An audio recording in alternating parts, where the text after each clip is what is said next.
예, CBS 라디오 박종현 한판승부 함께하고 계십니다. 자, 국민의힘 당대표인 장동혁 대표 오늘 단식 8일째 했는데요. 오늘 오전 11시 20분경에 박근혜 전 대통령의 현장을 방문하면서 단식을 풀었습니다. 그 장면을 좀 보고 이어가겠습니다. 정치인으로서 옳다고 생각하는 것에 대해서 목숨을 건 투쟁을 했던 이 점에 대해서 국민들께서는 대표님의 진정성을 인정할 것입니다. 그래서 오늘 이 자리에서 이제 단식을 그만두겠다 이렇게 약속을 해주셨으면 합니다. 예.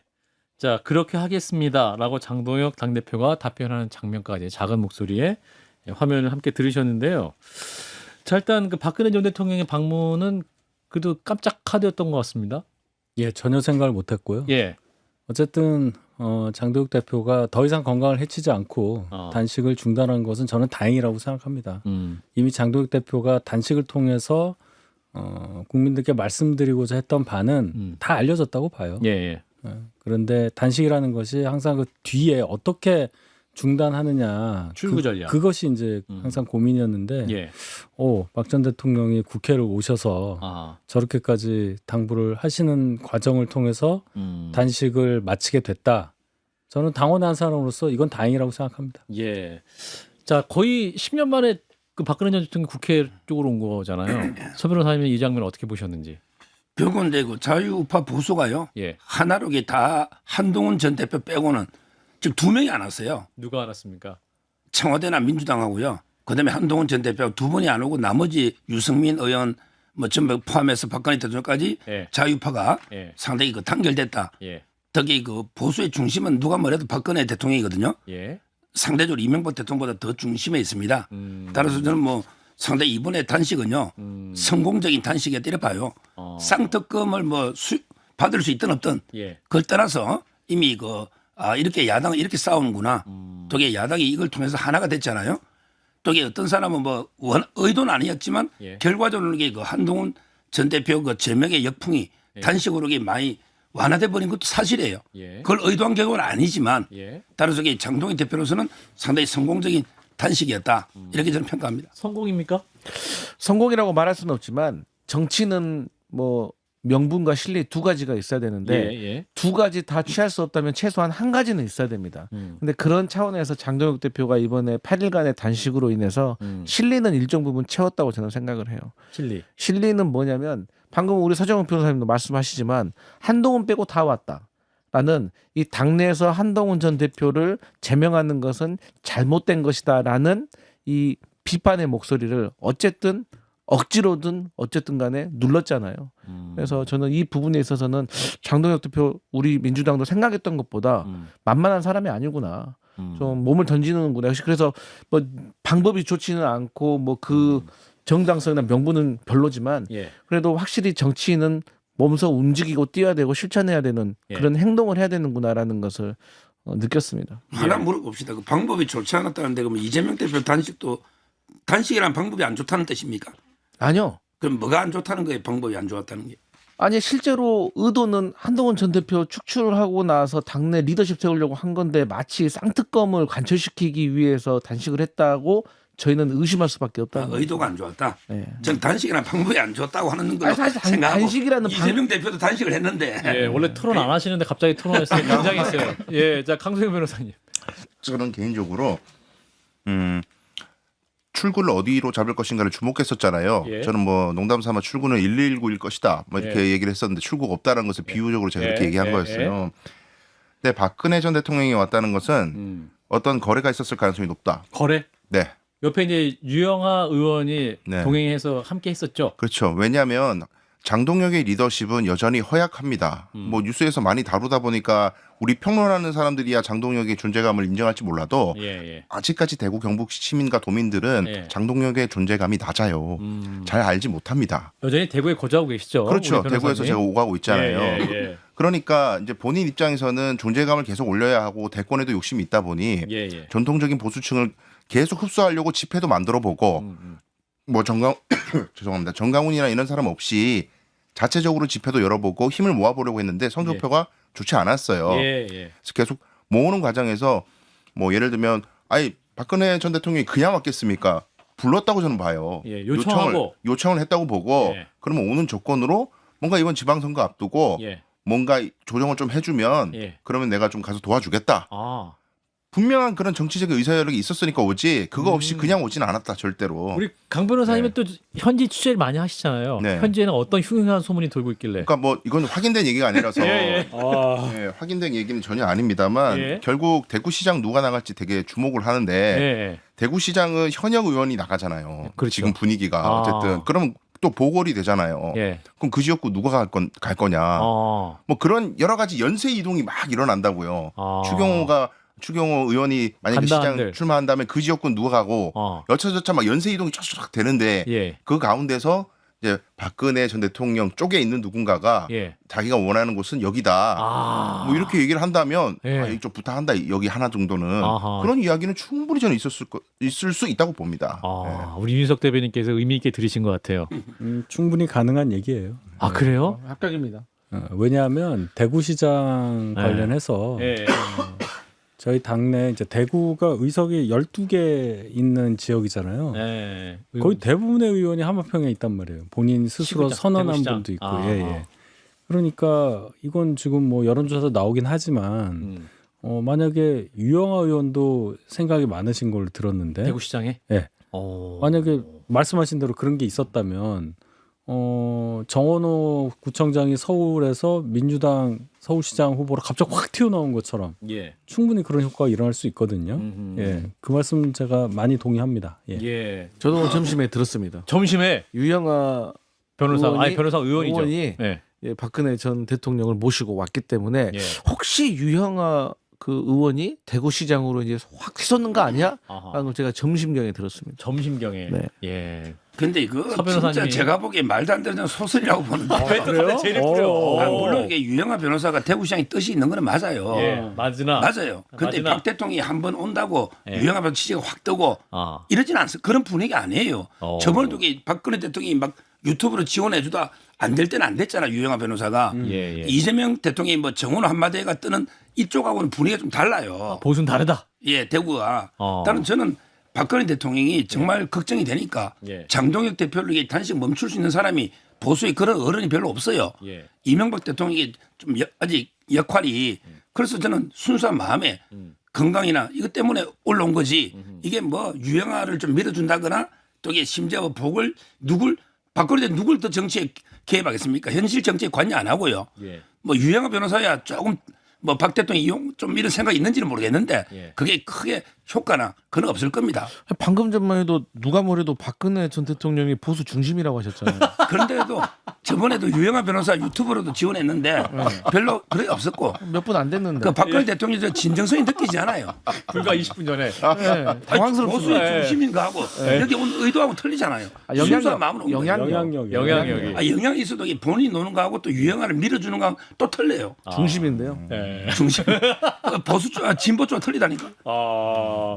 그래도 아까 이제 장동혁 당대표가 그래도 이제 박근혜 전 대통령 말씀을 듣는 모습 자체가 굉장히 뭐랄까 수용적으로 듣는 입장이었던 것 같아요. 그러니까 그만두세요 하니까 이분이 그 119 구급대고 가도 안 가시던 분이 그만두세요 하니까 알겠습니다 하고 반씩 바로 그만뒀거든요. 그러니까 장동혁 대표 지지층이요. 예. 박근혜 대통령 탄핵이 좀 억울하다. 박 대통령 지지층하고 거의 많은 부분이 겹칠 겁니다.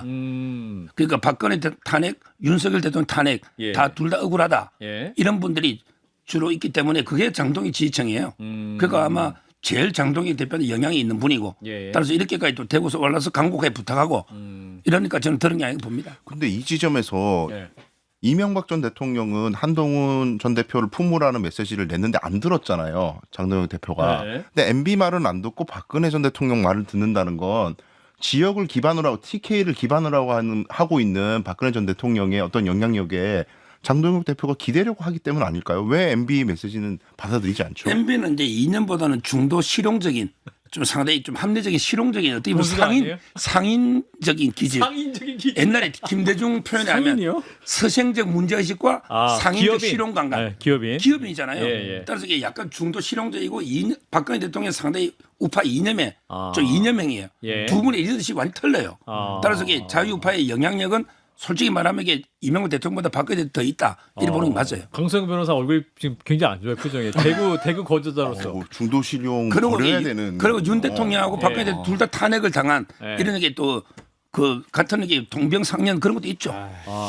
예, 이준석 대변인. 이렇게 되면 그러면 선거를 어떻게 합니까? 지금 중도 실용에 대해서 그 거의 같이 갈 수 없다는 얘기를 하시는 거죠. 거기를 우리가 전장으로 생각하고 그쪽 분들의 마음을 얻으려고 노력을 해야 되는 게 양당의 입장일 텐데 그냥 대놓고 거긴 아니라고 말씀하신 것처럼 들리니까 두 분 스타일이 그렇다는 거죠. 둘이. 아니 뭐 서정욱 변호사님의 의견이니까. 네, 예. 저희 당의 공식적인 입장은 아니라는 거. 알겠습니다. 다 혼자 아닙니다. 아까 이제 잠깐 얘기가 나왔는데 이제 한동훈 전 대표는 안 가셨잖아요. 자, 그럼 이제 이후에 이제 장동혁 당대표가 이제 병원에서 이제 지금 몸을 추스리고 있고 지금 이제 청와대에서도 그 장동혁 대표에 대해서 병문안 뭐 지시도 나왔다고 하고 뭐 그런 상황입니다. 그럼 한동훈 전 대표 추가적으로 이제 어떠한 입장을 내시거나 혹은 상황을 좀 주시해야 될 것 같은데 혹시 어떤 말씀들이 오가고 있는지 궁금합니다. 별 얘기가 없어요. 별 얘기 없습니까? 예. 뭘 얘기를 하겠습니까? 예. 그러니까 많은 분들이 이걸 얘기를 했죠. 지금 이 순간까지도 예. 지금도 막 문자가 들어오는데 예. 왜 병원 안 가? 저 단식장에 안 갔냐? 갔어야 하는 거 아니냐? 병원 가야 된다는 말씀도 해요. 병문안. 예, 요번에 이제 옮겼으니까. 전 이제 이런 생각을 해봅니다. 그러니까 통 크게 정치하면 얻는다. 이번에 갔으면 완전 득점인데 왜 안 갔냐? 예. 그러면 장동혁 대표가 머쓱해지지 않을까? 뭐 이런 얘기를 많이 하셨어요 그동안. 예. 저는 그 통 크게 정치한다는 것이 과연 어떤 걸 의미하고 지금 과연 그런 것이 통하는 당내 상황이냐는 것을 먼저 분석해야 한다고 생각을 합니다. 당사자 입장에서 본다면. 그러니까 뭐 이런 거죠. 유승민 전 대표도 갔는데 왜 안 가냐 이렇게 얘기하시는 분들에게 되묻고 싶은 것은 유승민 전 의원은 이번 윤리위의 제명 결정의 대상자가 아니에요. 제명을 당한 사람은 한동훈 대표고 제명이라는 것이 당내에서 의미하는 바가 무엇이라는 것을 아신다면 정치적으로 사망한 거 아니에요, 당내에서. 사망한 사람에게 사망의 원인을 제공한 사람을 찾아가서 위로를 하라는 것이 그 당사자에게 할 수 있는 조언입니까? 저는 못합니다. 예. 그래서 그렇게 말씀하시는 분께 대단히 섭섭해요. 그래도 뭐 이런다고요. 그래도 그러니까 한계가 있지 하는데 그것과 이것은 저는 다르다고 생각합니다. 저는 그 어드바이스라고 한다면 그런 말 못해요. 예, 그거는 인지상정일 겁니다. 한번 생각을 해보세요. 제명을 당했는데 제명을 한 사람을 찾아가라고요? 갔으면 또 어떻게 됐을까요? 고성국 전략에 말렸네. 뭐 이렇게 될 겁니다. 그 지리한 정치 싸움을 계속 가져갈 이유가 저는 없다고 생각했어요. 근데 이제 김대중 뭐 똑같은 비교의 사례가 된지 모르겠지만 그리고 김대중 전 대통령 같은 경우는 본인을 제거하려고 했던 사람도 용서했잖아요. DJ 정신. 전혀 다른 케이스라니까요. 네, 뭐 그러니까 비교 그 그거하고 사례가 달라요. 그러니까 다르다고 생각하시면 어쩔 수가 없는데 그건 시점 지난 얘기잖아요. 네, 알겠습니다. 어쨌든 애정 어린 조언이니까 그렇게 생각하시면 됩니다. 자, 저는 배우자를 사랑해요. 예, 아유 그렇군요. 좋습니다. 자, 분위기 좋고요. 자, 이번에는 그 재판 얘기로 넘어가 보겠습니다. 오늘 현안이 너무 많아가지고 어제 재판 얘기도 굉장히 핫했는데 지금 너무 현안이 많아가지고 이 얘기 좀 들어간 것 같은데. 자, 한덕수 전 총리에 대한 1심 판결 징역 23년이 나왔습니다. 특검의 구형 15년보다 8년이 더 나온 거죠. 자, 우리 강수영 변호사부터 말씀 주시죠. 네, 제가 그간 주장해 왔던 것들을 대부분 이제 수용을 하시는 판결 취지였기 때문에 결론이라는 23년보다 이후에 저는 더 주목을 많이 했고요. 내란 여부에 대해서 명쾌하게 판결을 하셨고 사실은 법적인 쟁점도 되지 않는다고 저는 생각했는데 근데 의외로 이게 계엄은 잘못됐지만 내란은 아니다. 이게 이제 그 쪽에서 너무 그 이야기를 많이 하다 보니까 이게 마치 법적으로 팽팽한 것처럼 착시 효과를 일으켰지만 제가 평생을 공부한 법은 이건 내라는 게 명확해요. 예, 너무나 예. 명확하고 그걸 잘 선언해 주셨다고 보고 예. 그다음에 사회 갈등의 치유와 정치적인 봉합이 안 되고 있는 이 현 상황을 굉장히 가슴 아파한다는 것을 공감해 주니까 예. 예, 그게 감사했고요. 예. 그다음에 양형에서 이제 계속 이야기하시는 게 그 내란 자체도 잘못됐지만 그 이후의 태도, 재판에 임하는 태도와 뭐 반성의 여부, 이런 것들이 그 어거지로 증거가 있음에도 부인하는 이 모든 것들이 사회 갈등을 일으켰다라는 점을 정확하게 지적해 주셨는데 이 부분 관련해서 그러면 이 엘리트들이 그 법조인들도 다 붙어 있는 이 사람들이 그걸 몰랐을까? 지금 재판에서 이렇게 무지성으로 소위 말해서 무죄 주장을 한다고 해서 받아들일 가능성이 높다고 판단할까? 저는 아니라고 봐요. 예. 아닌 걸 알면서도 하는 이유는 결국에는 사면을 염두에 두는 것이다. 그러니까 정치 권력이 민주당 계열의 정권을 잡게 되면은 죽었다 깨어나도 이쪽은 사면 안 해줄 건 자명한데 예. 혹시 나중에 정권이 바뀌었을 때 사면을 받으려면 지금 와가지고 갑자기 이실직고하면서 나는 사실 양심선언을 하겠다 이렇게 가버리면 배신자가 되잖아요. 예. 그러면 사면 받을 가능성이 없어지니까 그까지 본다. 예, 재판에서 무조건 부인했던 거 아니냐. 결국 근데 그 태도는 더 헌정 질서를 어지럽히고 국가의 분열과 정치 갈등을 더 부추겼으니 양형에서는 이거는 범죄 형벌을 정함에 있어서 반영해야 된다. 헌정 질서 치유가 아닌 파괴를 하는 거니까요. 그래서 그 점이 저는 굉장히 높게 평가합니다. 예. 근데요. 서 변호사님. 자, 지견 판사가 윤석열 재판에 무죄라고 하면 어떡하죠? 이 이진관 판사가 3달 동안요. 정인신문 10몇 명밖에 안 돼요. 한 명도 안 했어요. 사령관들. 그러면 지견 판사가 100여 명 이상 신문해가지고 이건 내란은 아니다. 계엄이. 예. 이러면 이게 어느 판사 판결이 더 이게 믿어야 될까요? 예. 그렇잖아요. 예. 그렇게 내란이 명백하면 지견 판사가 왜 이렇게 많은 정인으로 신문하고 있잖아요. 예. 원래는 이게 내란 우두머리 방조였거든요. 예. 이걸 내란 중요임무 종사로 판사가 바꿔라고 해요. 예. 그리고 우두머리 방조는 무죄야. 중요임무 종사로 때렸잖아요. 이것도 이게 공장 변경 판사의 성명권의 한계를 좀 벗어났다.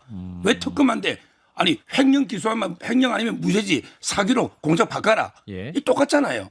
저는 이것도 문제고 예. 지견 판사가 먼저 우두머리 내란인지 아닌지 판단하고 예. 한덕수 행위가 방조냐 따져봐야 된다. 예. 이게 첫째 문제고요. 아. 두 번째 한덕수 총리가 송민영 장관하고 뭐가 달라요? 송민영 장관은 그냥 지금 장관하고 한덕수 총리를 구속하고 다 계엄 못 막아요. 심의기관이 뭐 한덕수 총리가 사전에 계엄하자고 뭐 했습니까? 강국하게 제고해달라고 했다고 윤 대통령이 정언까지 했어요. 따라서 이걸 가지고 어느 장관은 그 국무에 있었는데 지금도 장관하고 어느 총리는 이게 23년이고 이게 두 번째 말이 안 되고요. 마지막으로 하나 더 하면 예. 양형에서 예. 그 특검도요 15년 구형했습니다. 79제 이걸 가지고 이게 뭐 김용인 장관처럼 적극한 것도 아니고 그걸 가지고 23년을 구형보다 더하는 이거는 법조인들이 볼 때는 야 이게 법치니까 지금 난립니다. 법조인들이. 난린가요? 자, 반론해 주세요. 일단 송민호 장관하고 한덕수 전 총리하고 다른 점에 대해서는 명쾌하게 이진관 재판장이 말씀해 주셨는데 다시 말씀드릴게요. 한덕수 전 총리가 본인이 계엄을 막기 위해서 더 많은 장관을 불러가지고 막으라고 이렇게 얘기하려고 불렀다고 했거든요. 그랬다고 하면 송미령 장관에게 전화했을 때 야 지금 대통령이 불법 계엄 선포하려고 하니까 네가 빨리 와서 같이 좀 막자 이렇게 얘기했어야 되는데 그런 얘기를 전혀 안 했어요. 왜? 계엄 때문에 불렀다고 하면 안 올까 봐. 안 오면 정족수가 미달될까 봐. 정족수가 미달되면 이 계엄의 국무회의라는 절차의 외관이 완성되지 않을까 봐. 그래서 안 부른 거예요. 아니 말을 안 한 거예요. 그게 계엄이라는 결정적으로 얘기를 안 거짓말이란 거예요. 예. 그리고 그래 본인이 못 막았다 칩시다. 그럼 돕지는 말았어야죠. 그런데 조태열, 최상목 이런 분들이 이 국무회의에 나 부서 못하겠다니까 이거 회의인데 그냥 부서할 수 있잖아요. 이런 얘기까지 했다는 거 아닙니까? 그리고 이상민하고 단전 단수와 관련해 가지고 막았습니까? 군대가 이미 국회를 갈 거라는 걸 인지했으면서도 막았습니까? 그러면 대통령을 못 막으면 밖에 나가서 기자회견이라도 하던지요. 그리고 그걸 못하겠다고 하면 최소한도로 국민들 앞에 거짓말은 하면 안 되죠. 근데 헌법재판관도 임명 거부했죠. 특검법도 거부했죠. 그래놓고 심지어 이제 대선까지 출마했다는 사람이에요. 그런데 어떻게 이런 사람을 우리가 처단하지 않을 수가 있겠습니까? 하나만 좀 예. 보고 싶습니다. 예, 선 변호사님. 예, 공소장 변경관에서는 이제 이진관 부장판사가 기본적인 사실관계 동일성이 있다. 그리고 방조범은 이게 성립될 수가 없는 거다. 원래 법리적으로 이게 뭐 증거가 부족해서 무죄가 아니고요. 예. 원래 내란죄는 집단 범죄이기 때문에 예. 내란 우두머리, 주요 임무 종사, 부하 수행 이렇게 단계에 따라 가지고 이미 집단범 안에 이름표들을 정해놨기 때문에 요 중에 어디에 해당되는지를 판단하면 되는 거지 예. 도움을 줬다고 해서 방조를 할 건 아니다. 만약에 가볍다면 부하수행으로 가야 되는 거다. 예. 이제 이 취지인 거고요. 예. 그래서 법리적 판단에 불과하지. 예, 좋은 설명이에요. 예, 공소장 변경이 뭐 위법하다거나 그런 한계라는 것은 법리적 주장이 아닌 것 같고 예. 송민원 장관 같은 부분은 하나만 딱 진짜 명확하게 말씀드릴 수 있는 게 한덕수 총리가 계엄을 막으려는 의사가 있었다면 국무회의를 안 열면 돼요. 아. 국무회의를 심의를 거쳐야 계엄을 선포할 수 있기 때문에 예. 이게 계엄 사유가 없다는 것은 삼척동자도 아는 거고 그런 상황에서 국무위원들을 오지 말라고 하거나 국무위원들이 와도 우리가 연대해서 부수하지 말자. 이건 계엄 막아야 된다. 이렇게 했으면 간단하게 막을 수 있었던 건데 이걸 계속 사인하라고 권유하고 심지어는 계엄 해제된 다음에 해제 국무회의 심의할 때 그때는 사인을 다 했단 말이에요. 국무위원들이 해제된 거는. 예. 근데 해제되고 나서 사인을 하니까 아까 처음에 계엄 선포할 때 걸 또 가져와가지고 여기도 서명을 좀 해달라. 절차적으로 문제가 생긴 것처럼 보일 수 있으니까. 그렇죠. 아니, 심지어는 우리의 해제가 효력이 있으려면은 해제의 대상이 되는 계엄도 효력이 있어야 되기 때문에 예. 여기 사인 좀 해줘라고까지 부탁했다는 거예요. 예. 그런 태도를 보인 사람을 어떻게 용납할 수가 있습니다. 명백한 주요 임무 종사죠. 네. 윤석 대변인. 뭐 다 맞는 말씀을 하셔서 저도 이 부분에 대해서 뭐 더 드릴 말씀은 없어요. 예, 다만 예. 이제 형이 말씀하신 게 이 형이 이제 과하게 나와서 법조인들이 굉장히 반응이 격하다라고 말씀하셨는데 적어도 제가 과문한지는 몰라도 별로 듣지 못했어요. 근데 무슨 얘기냐면 어제 15년 구형한 게 23년 나왔을 때 저도 굉장히 놀랬단 말입니다. 예. 예. 그러면 지금 정도면 이게 과하다는 거가 좀 이렇게 나와야 돼요. 거의 없다. 그래서 저는 이제 이걸 어떻게 생각하냐면 당에서 이걸 잘 봐야 하는 게 한덕수 전 총리가 그동안 어떤 일을 했던지 간에 저희 당에서 지도부의 일부와 일부 의원들이 이분을 대선 후보로 만들려는 움직임이 분명히 있었잖아요. 새벽에 1심이긴 하지만 후보 교체 시도. 예, 판단이 나왔어요. 징역 23년이 나왔고 내란 주요 임무 종사자가 된 겁니다.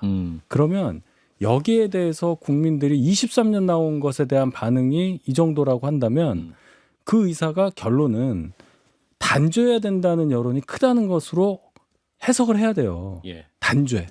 그러면 윤 대통령 포함해서 우리가 당이 앞으로 가야 되는데 어떤 관계 설정을 해야 하느냐. 12.3 이제 내란이 됐죠. 계엄이 아니라. 예. 12.3 내란과 관련해서 그걸 막진 못했는데 그 이후에 벌어졌었던 일들과 함께 당은 어떤 입장을 정리해서 국민들께 다시 한번 말씀드려야 하느냐. 이걸 결정할 타이밍이 벌써 왔다고 생각합니다. 이미 많이 지났지만 윤 대통령 선고 나기 전에라도 2월 19일. 그걸 정리를 해야 한다고 생각합니다. 안 그러면 굉장히 나쁜 결과가 나올 거예요. 회복 불가능할 수도 있다고 봅니다. 저는. 이제 앞으로 이제 2월 19일 윤석열 전 대통령의 1심 판단이 남아 있고 앞으로 다른 내란 재판도 계속 판결이 나올 텐데 장도혁 당대표는 어떻게 대처할지 일단 지금 몸을 추스리고 있긴 합니다만 서 변호사님. 뭐 장동희 대표는 이제 입장을 이미 밝혔습니다. 아, 그런가요? 사법부의 판단을 존중한다. 그 외에는 답이 없고요. 저는 뭐 1, 2심은 크게 기대를 안 해요. 왜냐하면 이게 3명이 젊은 판사들이 소신껏 하는 게 쉽지 않을 겁니다. 권력의 눈치도 있고 여론의 눈치도 볼 거고요. 저는 대법원이 결국에 전화배처럼 최종 판결해 줘야 된다. 저는 대법원의 판결은 따라야죠. 이게 저는 기대를 갖고 있습니다. 강 변호사님. 저는 개인적으로 법조인이기 때문에 예. 법으로 사회가 올바른 곳으로 갈 수 있다고 생각해서 평생을 법 공부를 한 거였거든요. 예. 근데 요 내란 전국에서 가장 고통스러웠던 것이 예. 법적으로 너무 당연하다고 생각했던 것들, 우리 법조인들이 배웠던 것들, 예. 그걸 얘기를 하면 예. 다 요즘 세상이 그렇지가 않다. 법원이 다 오염돼 있고 뭐 직영 부장이 어떻고 이례적인 판결이 나오고 이러니까 그거 아닐 수 있어. 그러니까 법적으로 평론을 하는데 그 법적인 평론이 다 틀린 걸로 간주해야 그게 정상적인 예측인 것처럼 취급되는 상황이 굉장히 고통스러웠어요. 예. 근데 이진관 부장판사가 그래도 법조인이 가지고 있는 뭐 반대되는 의견을 가진 법조인들 계시지만 일반적인 법조인들의 이설이 없는 부분들을 선언을 해주시니까 그래 법적인으로 올바른 얘기를 해도 사회가 통하는구나. 법원만큼은 예. 다른 고려 없이 법적인 판단을 하는구나. 예. 저는 이게 확인받아서 굉장히 개인적으로 치유를 받았거든요. 예. 저는 앞으로도 그러리라고 보고요. 대법원도 마찬가지라고 보고 예. 정치적인 고려 없이 법리적으로 판단한다면 이건 다른 이설의 여지가 없다고 생각합니다. 10초만 이야기할게요. 이진관 판사가요. 대장동 재판장이거든요. 그런데 아무 근거도 없이 이재명 대통령 재판을 중단한 분입니다. 그는 무슨 근거로 무슨 조에서 그 중단합니까? 강 변호사님 납득이 발언해 안 주세요. 돼요. 아니 헌법 조항이 있지 않습니까? 거기에 보면 소추가 안 되지 재직 중에 기존에 진행 중인 재판이 중단된다는 게 없고 홍준표 때 중단 안 된다고 송민길 변호사도 이야기했잖아요. 너무나도 우리가 많은 얘기를 했기 때문에. 예, 그러니까. 알겠습니다. 예. 같은 판사니까. 예, 시간이 다 돼서 할 말을 마치 여기서 마무리하겠습니다. 어제 이진관 부장판사의 위로부터의 내라는 그게 더 위험하다. 그 문장만 더 드리고 마무리하겠습니다. 함께해 주신 서정훈 변호사님 그리고 강수영 변호사님 두 대변인 고맙습니다.